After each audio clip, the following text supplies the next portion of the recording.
finally omukulu His Excellency Robert Kyagulanyi Ssentamu agenda kubeera nga ate asitula okuva mu ggwanga Uganda abeere nga ate asinkana omukulembeze ow'eggwanga erya America omukulu Donald J. Trump. Tulakalira ngenda kubeera nga ate ndikuteerako osobola okubeera nga ate omanya ki ekiriwo saawa eno ng'enkola yaffe bw'ebeera video osooka n'obeera nga ate ogitako ekigawo likinga sharingirako abalala comment section always ebeera open obanga olina ka comment ko tekigana kubeera nga ate of course okasulawo ne tubeera nga ate tuwuliziganya ffenna kakati lunaku olw'ejjo wabaddewo embiranyi ku ani agenda okubeera nga ate addako okufuuka president w'eggwanga era America era ng'embiranyi ey'amaanyi yabadde wakati wa omukyala amanyikiddwa nga Kamala Harris saako n'omukulu Donald J. Trump. Donald J. Trump yasobodde okubeera nga ate awuuta akalulu kano buva era ng'obuwanguzi bw'omukulu Donald Trump bwasanyudde nnyo Bobi Wine yageza obutelevu ku mikutu gye egya social media n'abako obubaka bw'ateekayo era nga muzikirize mbere nga ate mubayitiramuko wano mpolampola yatandise bw'ati yagambye nti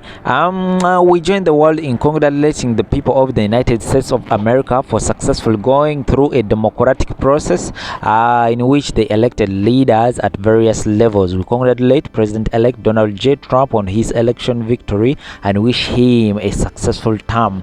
Wano wansi njagala obeere nga ate owulirizaawo nnyo. Yawandiise n'agamba nti the USA remains a virtual partner to Uganda in many various areas. During President Trump's first term, sanctions were imposed on numerous regimes officials involved in corruption and human rights violations in Uganda. Yagambye nti ku mulembe guli ogwa Donald Trump ogwasookera ddala jjukira guno omulundi akomyewo gwakubiri bintu bingi byasobola okubeera nga ate bibeerawo era ng'ebimu ku ebyo abakulu mu ggwanga lino Uganda basobola okubeera nga ate bateekebwako envumbo nga tebakkiriza okubeera nga ate bayingira eggwanga era America n'okubeera nga ate ebyobugagga byabwe biwambibwa era nga bino byonna byaliwo ku mulembe gwa Trump. Yagambye nti the Trump administration also condemned the rigging of the 2021 elections. Yagambye nti akalulu kakaliwo mu mwaka gwa 2020 tiimu ya Trump yonna teyasobola okubeera nga ate ekkiriza bino byonna ebyavaayo mu kalulu era nga yayongerezaako n'agamba nti and denied General Museveni the legitimacy he so much wanted before the international community. These accountability measures have continued and even expanded under Joe Biden's administration. For this we are very grateful. We shall be looking forward to continued partnership as we labor to build a free, democratic and just society. Watu omukulu Robert Kyagulanyi Ssentamu asobola okubeera nga ate awandiika message eyo era nga anytime from now agenda kubeera nga ate asitula abeere nga ate agenda mu ggwanga era America okubeera nga ate asinkana mukulu munne wongera okubeera nga ate abegeyageyamuko ku nsonga nga bw'oziwulidde awo nja kubeera nga ate bawa bino byonna ebinaasobola okubeera nga ate bibeerayo eyo naye nga for now kansikomere nga ate mbateerawo video zino ng'omukulu bamwaniriza side wali ekamuli mu maanyi amayitirivu temuvaawo.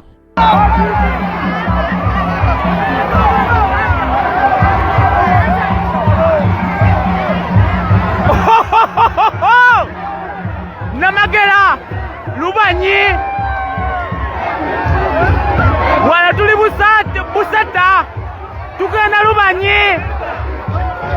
Lubanyi nga twesolosa okugenda ekamuli waawe oli ku Map Media TV njagala kimenye kindeke ki batuyisiza mu kyalo. Oh my God, butali bantu buwasulayo ebinyinyi, butali bantu buwaliyo oba bikunembe. Oh my God,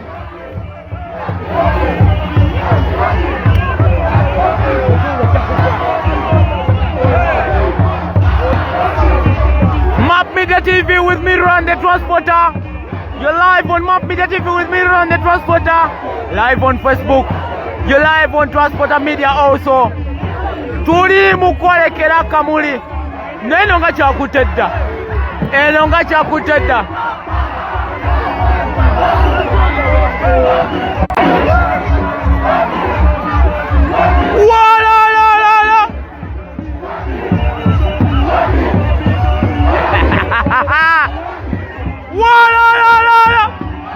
Map Media TV calling.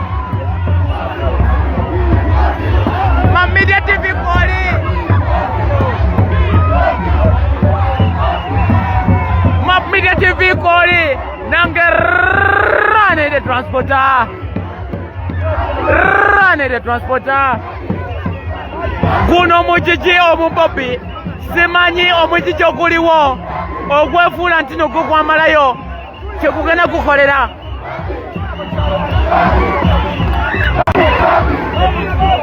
Tukobyewo live.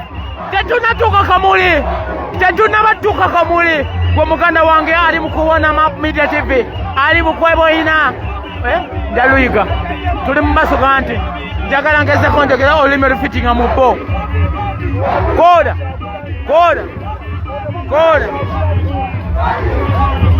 Kyagulanyi Ssentamu Robert omukulembeze owa 10. Gwe njogerako nze tewayi mulala gwe manyi. AKA Bobi Wine. Yes, amanya nedoboozi Rwanda transporter.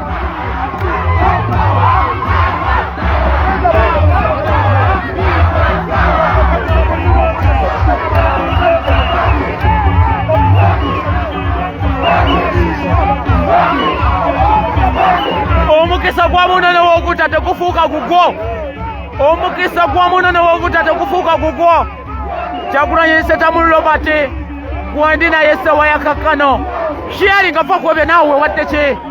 Sharing tegeeza ko omuntu mapu eyiyeeko ate nga transporter yali ku kamera obadde ki?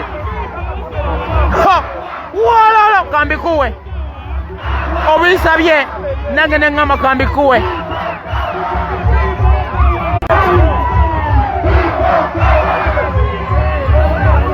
Ate nga temwerabira waliyo kali akanyomero akokubatomerako buli omu commentinga.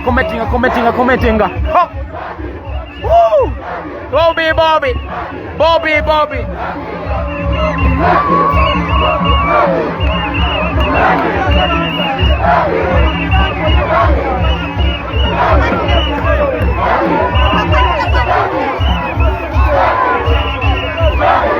Tuli mukwolekera kamuli essawa ya kakkano.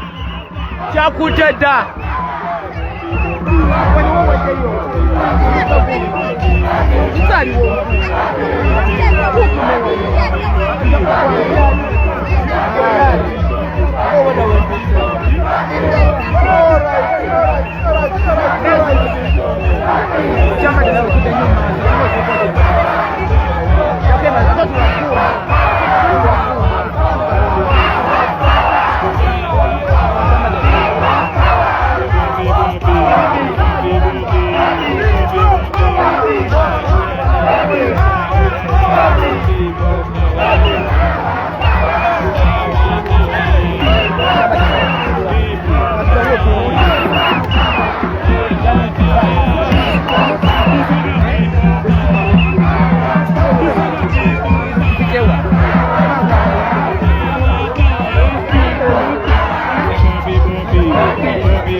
Ebisigadde tujja kwogera.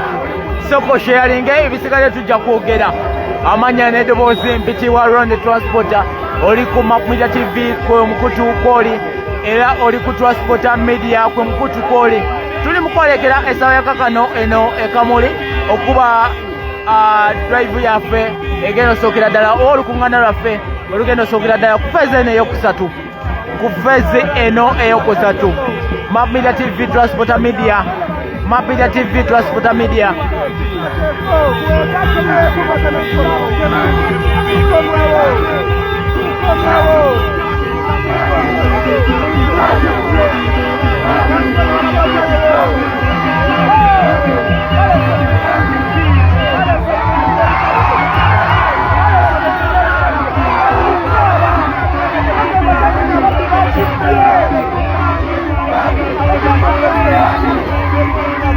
Bamuletedde mwanye.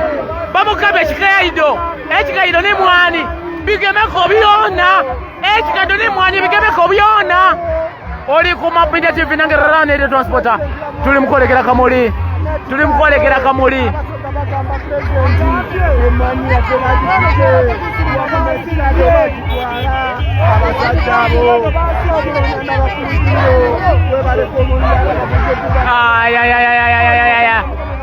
Omuntu obeera mukulembeze w'abantu oba omulaba? Omuntu nga mukulembeze w'abantu oba omulaba? Kyali nga va ku ebyo gwe.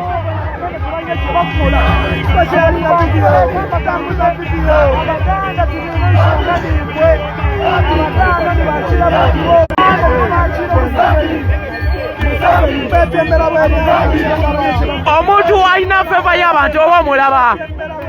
Omuntu nga mukulembeze w'abantu wabba wansi oba omulaba?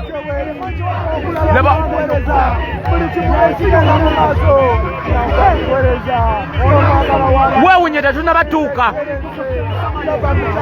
Weewunye tetunnabatuuka. Amanya n'eddoboozi. Run a transporter. Oli ku Map Media TV. Oli ku Transporter Media. Tukikuba right and left and center. Tukikuba left, right and center. Map Media TV koli. Ho! Ho!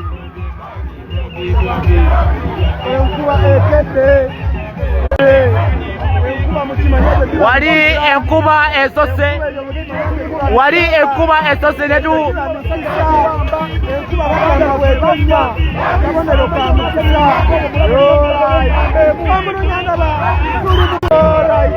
Wano wanyiri ku Facebook mabwera kwali. Jayo bw'ojjawo oti otapingera mu gonje ogenda kumulanga kwali. Eno kamera ebadde tu. Nze ate nga nzirayo ku YouTube. Map Media TV. Map Media TV. Nkomyewo. Map Media TV. Ate nkomeddewo mu sitayiro. Map Media TV. Map Media TV.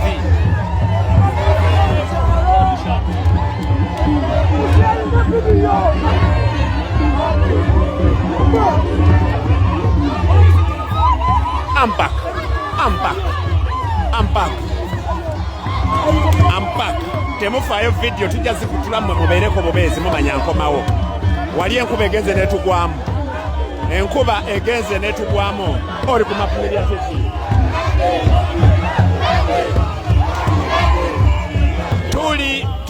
Tuli mu Busoga. Oli ku Map Media TV. Map Media TV.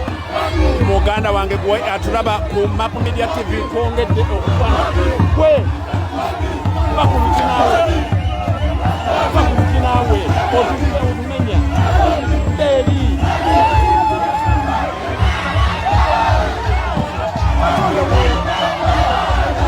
Yes, muganda wange ali ku Map Media TV. Twongera okukwaniriza nate Kamuli. Twongera okukwaniriza olwaleero mu lutambula lwaffe olwa third phase national worldwide tour eya National Unity Platform. Tuli n'omukulembeze w'eggwanga His Excellency Robert Kyagulanyi Ssentamu. Tuli ne leader of opposition. Tuli ne Ssaabawandiisi David Silver Bongoya. Tuli no Bianelli n'abakulembeze ba National Unity Platform balala. Tutandikidde Busoga nga essaawa zino twolekera Kamuli ate gye tugenda okuva tugenda Bimu okwetoloola gundi yonna program mugirina ate era bwe tubagamba nti we shall be here era tubagamba we shall be there era bwe twongera ne tubagamba we shall be here automatically we have to be here. Oli ku Map Media TV nange Map kabwejumbira eno yonna lino lyonna ddoboozi ly'abantu bano tebagulwa tebasasulwa bano tebasasulwa. Museveni bali mu kufufugaza just kubateekamu butesi kiniga just kubateekamu butesi kitima. Bino ebyokulonda tubigendamu ebyokulonda byakumaliriza Museveni oba kulonda oba tukoze tutya 2026 wewali kufa mpitewo. Awo tumanyi abamu bajja batta abamu bajja tutta abamu bajja tusiba naye come what may we have to use the power of the people. Kubanga wali bakozesa power of gun okubba akalulu k'Abannayuganda bano bonna lino lyonna essanyu balibbe. Kakati twagala come what may oba kulonda oba kukola ki 2026 oba eyingidde oba teyingidde omwe abagamba tetugenda mu kalulu bwe tubanga tugenda mu kalulu tugende mu kalulu n'ekigendererwa ekyadde manduso oli ku Map Media TV atatya kubyogera oli ku puroguramu eyange oli kunze nze mbyogera nga nze Charles Mpanga okuva mu Busiro East namukadde ow'emyaka olwenda jejja mutiini gano gonna amaanyi just kubagamba bugambi tukikole tuteekwa okukikola bwe tutakikola abaana n'abazzukulu balitunenya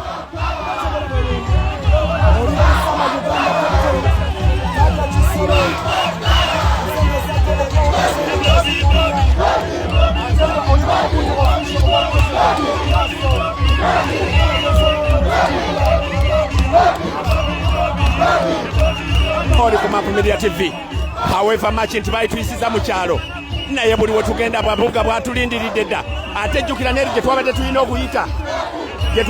okuyita nayo batulindiridde dda convoy as it was in 2020 as we were joining to as it was in 2019 still exists kikyali nga bwe kyali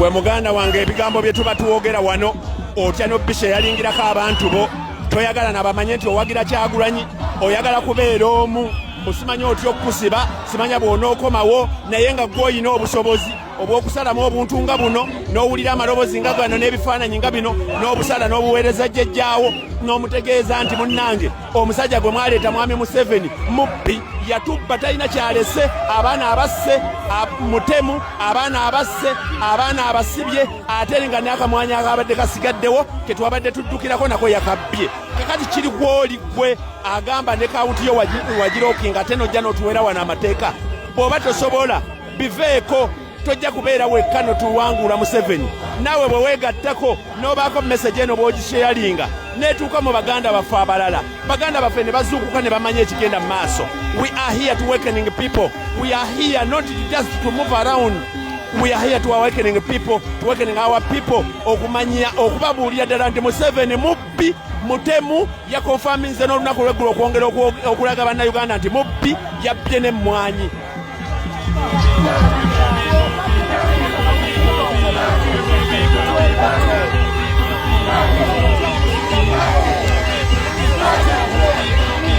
emwanyi iyo abaana bagireese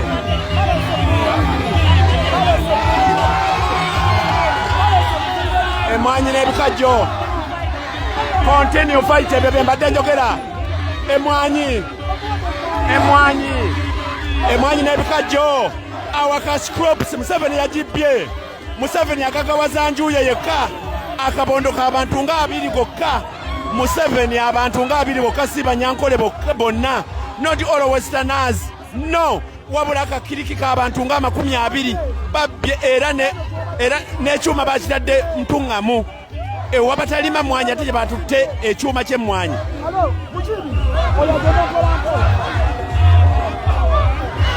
emmwanyi si y'Abaganda naye aba NRM batunze bannayuganda era nga gwe munnayuganda okyasiriwala ng'owa NRM ajja kusaba obululu ng'ate mwate okwata obululu ng'obumuwa ng'obeera musiru ng'akulimba ng'akuwayo $5,000 ng'ajja kufuga emirala emyaka 2 $5,000 ogenda giryamu ki naye nga $5,000 osobola okunoga emmwanyi omumwanyi gumu gwokka ne guleeta ssente bannayuganda muzuukuke mubeeremu amagezi ffe tetugenda kujja nga wano kubasiisiriza ojja wano ng'oli musiru nkuvumirawo oyina kukwata vidiyo n'otambuza mesegi jjejjaawo ow'omukyalo n'abazzukulu abaalemwa abambi abatali naffe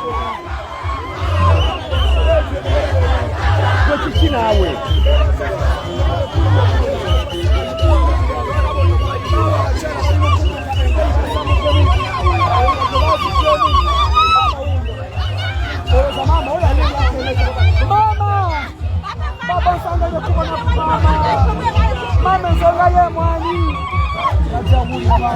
bino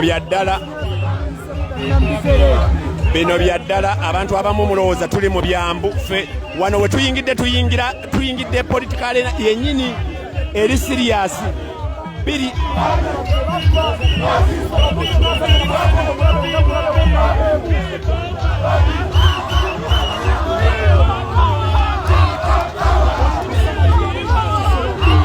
bye tuyingiddemu nga bw'olaba bwe twali mu 2019 nga bwe twali mu 2019 nakati bwe tuli twali mu 2019 nga twolekera 2020 omwezi ogwa November president we yabeera nominated president his excellency Robert Kyagulanyi Ssentamu mu 3rd November 2020 we yabeera nominated kati mu kibale nti twali tuyingira 2020 era na wano nga bwe tuyingira 2025 ng'okulonda kwa 2026 na luli twali mu 2019 nga tuyingira 2020 then ng'okulonda kwa 2021 byali bitandise baganda bafe abamu bafiira wano bakawuma bafa nga tetunnaba abaganda bafe abalala bagundi ne bafiira wano bannabukenya baddaani kyeyo ne bafiira wano bino ebintu si byakufa ne tubajjukira si byakufa ne mututimba ku bisenge mwe bannayuganda tuzuukuke tubeeremu amagezi abalungi abatuwuliriza era abatulaba olunaku olwaleero tukyaddeko ewa Sheikh Ashraf Dembe. Sebo nsanyusa okubalaba amannya agange nze Sheikh Ashraf Dembe akola ku bizibu by'enjawulo omuntu singa aba alina ebirwadde musomereddwa tumuwa amazzi ga lukuya nga bw'obadde ogalaba tugenda abantu ku kyoto ne twokya emizimu emibi egibabaamu n'okulomba edduwa abantu singa abeera ng'ali wano atuuse sobola okumulombera edduwa ne waba atatuuse nga mpadde amannya ge naye ng'ali wala maneetaase enamba yange yeeno eri 0707363711 nammwe bannyinaffe abali ebweru oyagala okuba nti oyagala okulombera ku dduwa ng'olina ebizibu viza zibuze amaka gakolongotana sente zikola zimpita mu ngalo ojja kumpeereza ekifaananyi kyo n'amanyago ebyo byokka bijja kummala nja kukulombera edduwa ojja kutereera olunaku olusembayo mu mwezi mba n'edduwa eyawamu ffenna n'abalwadde bange abakadde n'abapya. Salaamu alaikum warahmatullahi wabarakatuh.